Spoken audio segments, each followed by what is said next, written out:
नमस्कार साथियों, मैं घनश्याम चौधरी अपने YouTube चैनल पर आपका स्वागत करता हूं। रोचक और उपयोगी जानकारियों के लिए आप इस चैनल से जुड़े रह सकते हैं। आज हम विचार विमर्श करने जा रहे हैं, डिस्कशन करने जा रहे हैं Rajiv Gandhi scholarship for academic excellence, यानी हमारे जो मेधावी बच्चे हैं उनको अब सरकारी खर्चे पर विदेश के अंदर जो 150 विश्वविद्यालय टॉप के हैं उन और सरकारी संस्थान हैं वहाँ के या प्राइवेट संस्थान में हैं, वहाँ पर निःशुल्क अध्ययन करवाया जाएगा राजस्थान सरकार की तरफ से।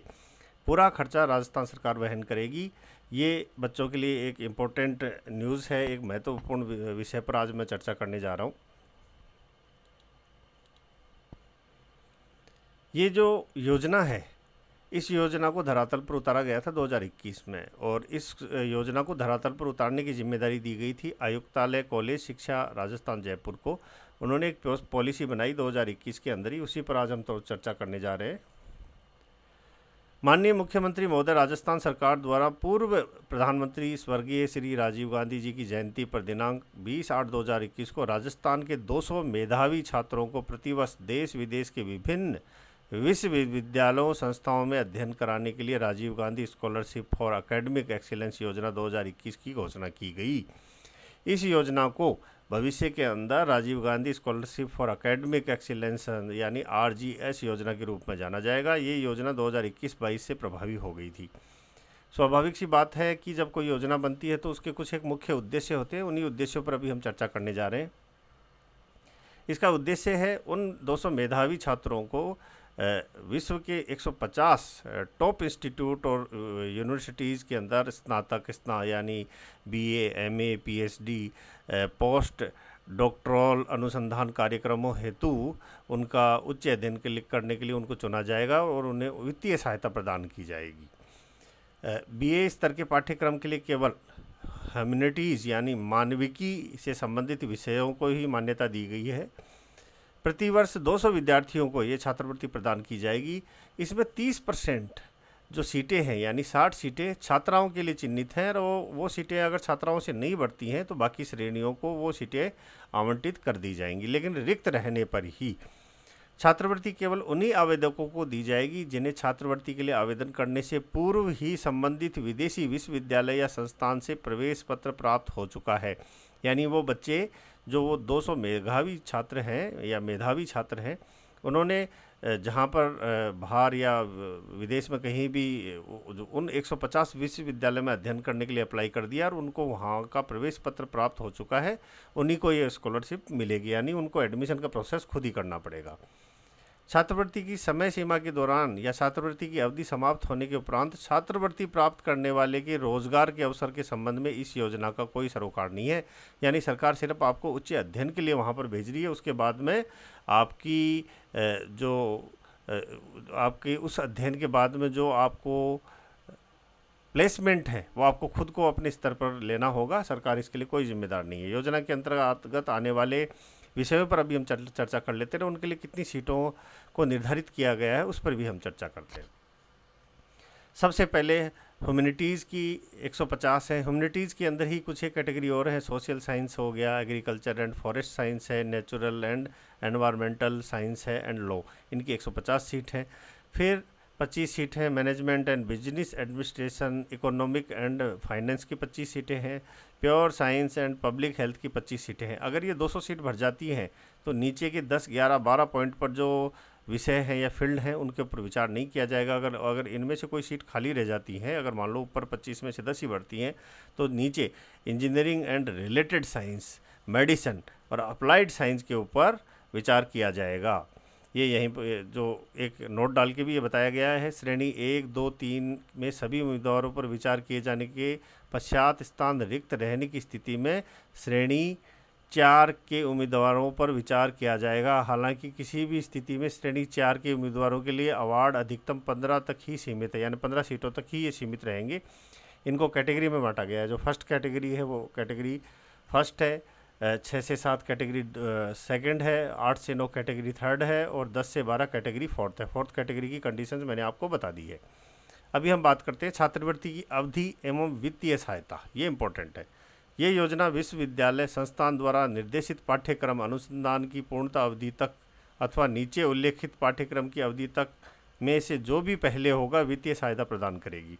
यानी या तो आपका कोर्स पूरा हो जाए या नीचे का ड्यूरेशन, जैसे पोस्ट डॉक्टरल अनुसंधान 1 वर्ष का माना गया है, पीएचडी 3 वर्ष की मानी गई है, यहाँ पर एमए उपाधि 1 वर्ष से 2 वर्ष का कोर्स की मानी गई है। स्नातक उपाधि कोर्स की अवधि पर आधारित है, जैसे कुछ एक यूनिवर्सिटी 3 वर्ष का मानती है, कुछ एक यूनिवर्सिटी 4 वर्ष का मानती है। पाठ्यक्रम हेतु निर्धारित अवधि से अधिक अवधि तक विद्यार्थी के विदेश में ठहराव पर बिना किसी वित्तीय सहायता के विचार किया जा सकता है, यानी फाइनेंशियल हेल्प नहीं की जाएगी, रहने की इजाज़त मिलने की संभावना है। इस आशय से विद्यार्थी को संबंधित शैक्षणिक संस्थान विश्वविद्यालय के सक्षम प्राधिकारी द्वारा जारी एक संतुष्टि प्रमाण पत्र देना होगा, यानी एक जो इंस्टीट्यूट है वो ये लिख के देगा कि इस बच्चे का ये ठहराव इसके कोर्स के लिए आवश्यक है, इसलिए इसको यहाँ पर इतने समय के लिए और रुकना होगा। प्रमाणित करता हो कि पाठ्यक्रम को पूर्ण करने हेतु उपरोक्त अवधि का अधिक ठहराव अभ्यर्थी हेतु नितांत आवश्यक है, तभी वो वहाँ पर रुक सकता है विदाउट फाइनेंशियल हेल्प। इस संबंध में अंतिम निर्णय राजस्थान सरकार के अधीन ही रहेगा, सरकार इसके लिए निर्णय लेगी। अभी हम पात्रता और मापदंड की बात करते हैं, ये इम्पोर्टेंट एक टॉपिक है। राजीव गांधी अकादमिक उत्कृष्टता छात्रवृत्ति आरजीएस हेतु केवल वे अभ्यर्थी पात्र होंगे जिन्होंने छात्रवृत्ति हेतु आवेदन करने से पूर्व संलग्न एक, यानी जो अनेक्जर 1 है जिसमें 150 विश्वविद्यालयों के नाम दिए हुए हैं, सूचीबद्ध 50 निर्धारित विश्वविद्यालय संस्थाओं में से 50 जो निर्धारित विश्वविद्यालय और संस्थानों के नाम दिए गए उसमें से संस्था में प्रवेश पत्र प्राप्त कर लिया हो, वही इसके लिए एलिजिबल होगा। किसी भी क्षेत्र में कार्यरत व्यक्ति छात्रवृत्ति के लिए पात्र नहीं होगा, यानी जो जॉब कर रहा है या पार्ट टाइम जॉब कर रहा है वो उसके लिए एप्लीकेबल नहीं है। छात्रवृत्ति आवंटन से संबंधित वर्ष से 1 जुलाई को 35 वर्ष से उसकी आयु कम होनी चाहिए।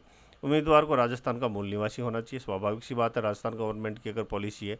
यहाँ पर हम आय सीमा की बात करें तो परिवार की कुल आय 8 लाख से कम होनी चाहिए, और अगर जो सीटें हैं 200 सीटें अगर फिल हो जाती हैं 8 लाख से कम वालों से तो ठीक है, अगर नहीं हो पाती है तो 8 लाख से अधिक आय वाले छात्रों पर भी विचार किया जा सकता है। एक परिवार एक संतान एक अवार्ड, यानी एक परिवार के एक ही बच्चे को एक बार ही इस छात्रवृत्ति का लाभ मिलेगा। छात्रवृत्ति का जो मूल्य है उस पर भी हम चर्चा कर लेते हैं। वार्षिक रखरखाव भत्ता सभी स्तर के कोर्सेज हेतु 10,000 रुपये का वार्षिक रखरखाव भत्ता यहाँ पर अनुमत होगा। वार्षिक आकस्मिक उपकरण भत्ता, यानी कुछ एक आपको बुक्स खरीदनी पड़ सकती हैं, लैपटॉप वगैरह खरीदना पड़ सकता है, उसके लिए आकस्मिक 1 लाख रुपये उपकरण भत्ता आपको दिया जाएगा। वीज़ा जो वास्तविक वीज़ा शुल्क है वो प्रदान की जाएगी। ट्यूशन की भी वास्तविक जो ट्यूशन की फ़ीस है वो आपको दी जाएगी। चिकित्सा प्रीमियम भी जो चिकित्सा प्रीमियम के रूप में लगी गई वास्तविक राशि यहाँ पर स्वीकार की जाएगी। विमान किराया भारत से गंतव्य और गंतव्य से वापस भारत के लिए सबसे छोटे मार्ग के लिए इकोनॉमी क्लास का जो विमान किराया है वो दिया जाएगा। दरों में संशोधन हो सकता है, समय समय पर सरकार दरों में संशोधन कर सकती है। अभी हम बात करते हैं संवितरण का माध्यम। वित्तीय सहायता के वितरण का माध्यम राजस्थान सरकार द्वारा निर्धारित किया जाएगा, यानी यहाँ भी राजस्थान सरकार का निर्णय अंतिम निर्णय होगा। अगर आप गलत जानकारी देते हैं तो आपकी जो छात्रवृत्ति है वो निरस्त कर दी जाएगी और साथ ही 12% चक्रवृद्धि ब्याज के साथ आपको वो पैसे वापस लौटाने होंगे।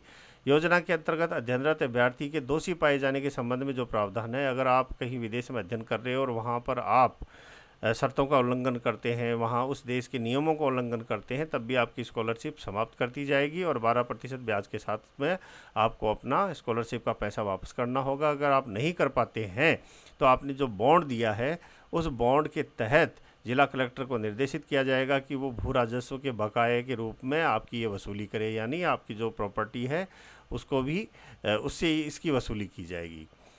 यहाँ पर यदि आवेदक सफलतापूर्वक पाठ्यक्रम पूरा नहीं करता है अथवा औचित्य के बिना अध्ययन बीच में छोड़कर आ जाता है, तब भी उसकी जो स्कॉलरशिप है वो समाप्त कर दी जाएगी और वापस में जो आने का उसका व्यय है वो भी उसको खुद को उठाना पड़ेगा। आवेदक की किसी भी अवैध गतिविधि में शामिल होने पर भी उनकी छात्रवृत्ति निरस्त कर दी जाएगी और बाकी वहाँ पर जो संपूर्ण वैधानिक प्रक्रिया के लिए वो स्वयं जिम्मेदार होगा।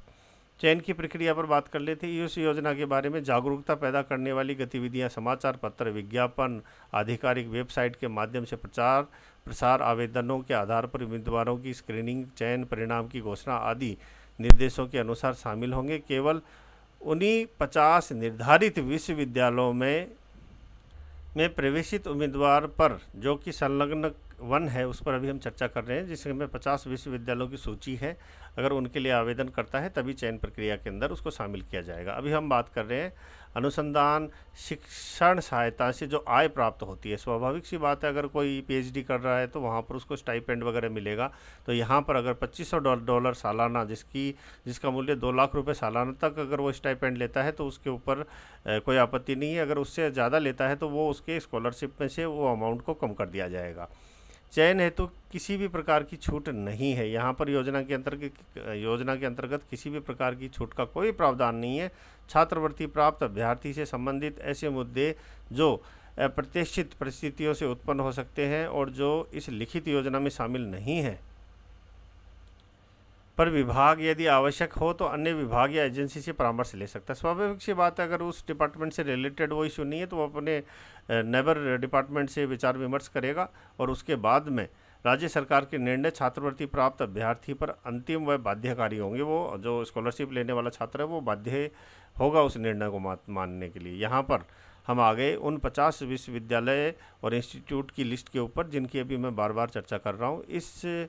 ये जो पूरी डिटेल है इसकी साइट मैं जो हमारा वीडियो का मैसेज बॉक्स है उसके अंदर मैं डाल दूंगा, जहां से आप इसको आसानी से देख पाएंगे।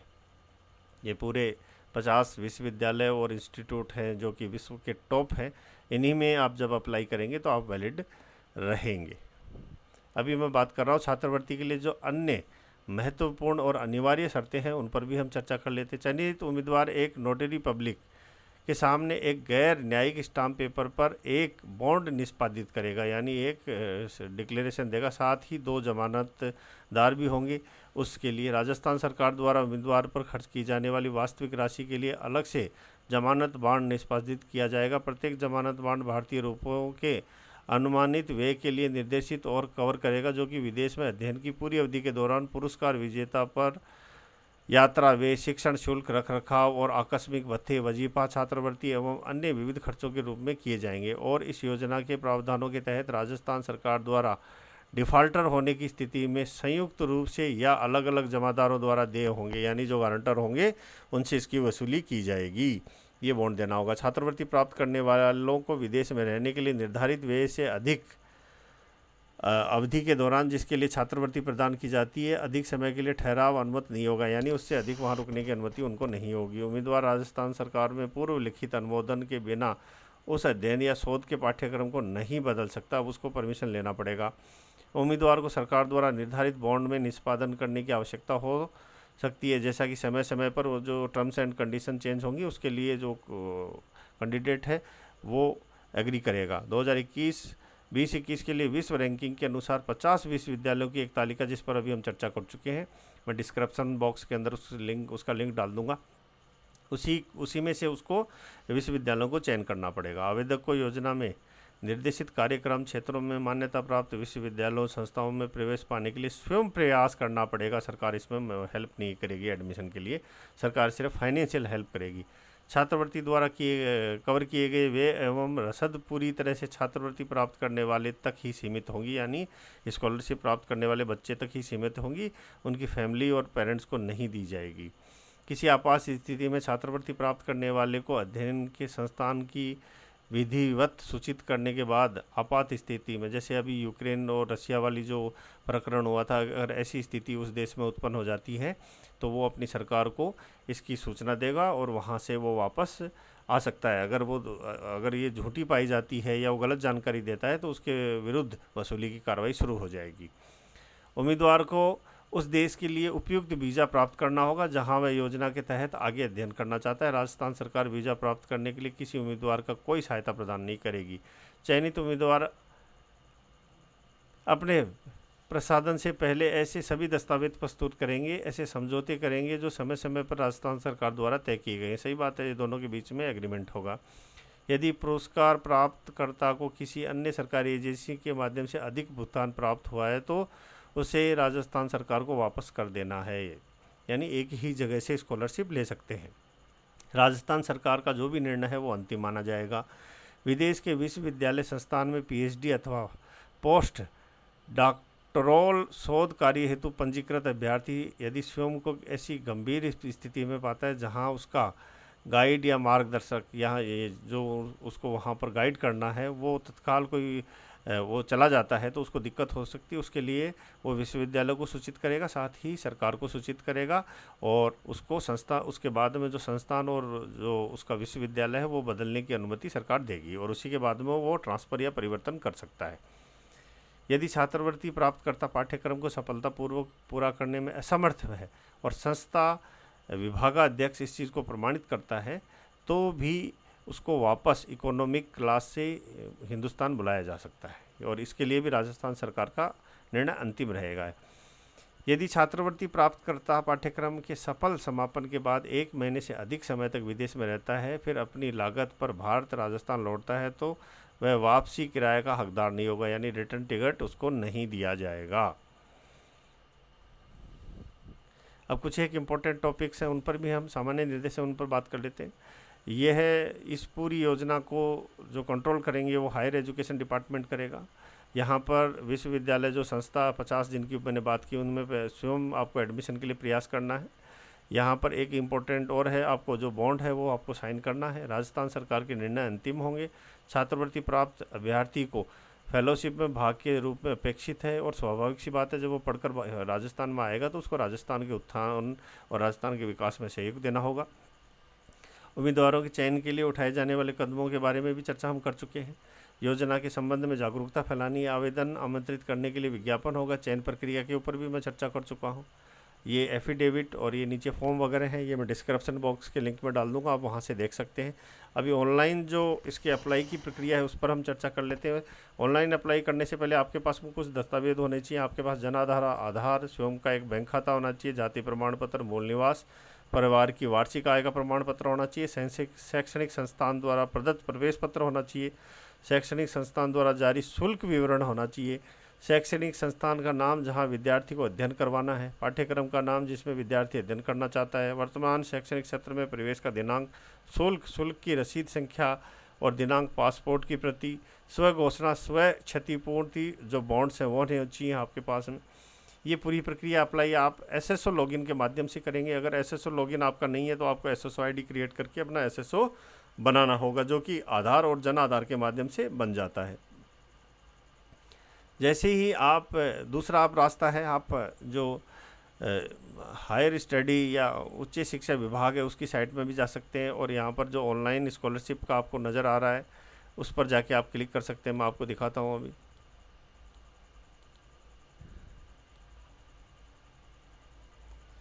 हाँ, ये government of Rajasthan higher and technical education है।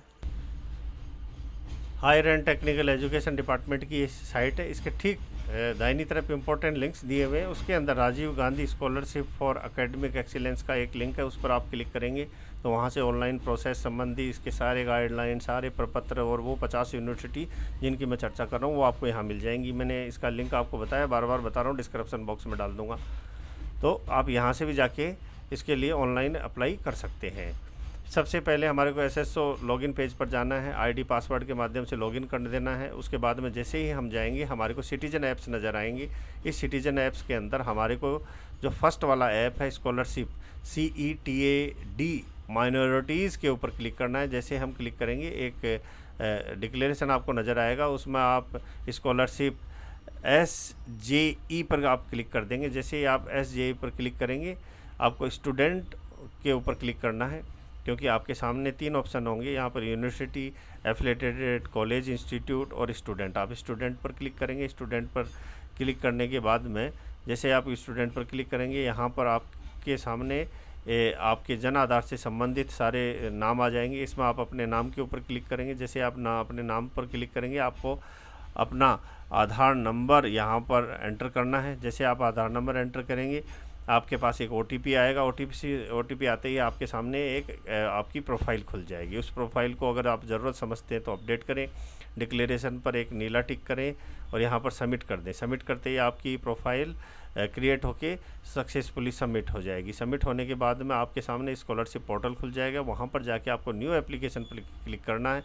जैसे आप न्यू एप्लीकेशन पर क्लिक करते हैं, आपके सामने पूरा एक न्यू एप्लीकेशन का प्रोफाइल खुल जाएगा। न्यू एप्लीकेशन प्रोफाइल के ठीक दाहिनी तरफ एक बॉक्स नज़र आ रहा है, उसमें आप क्लिक करते ही आपके सामने एक फॉर्म खुलेगा। उस फॉर्म को आपको पूरी जो रिक्वायर्ड इन्फॉर्मेशन है वो उसके अंदर फिल करना है।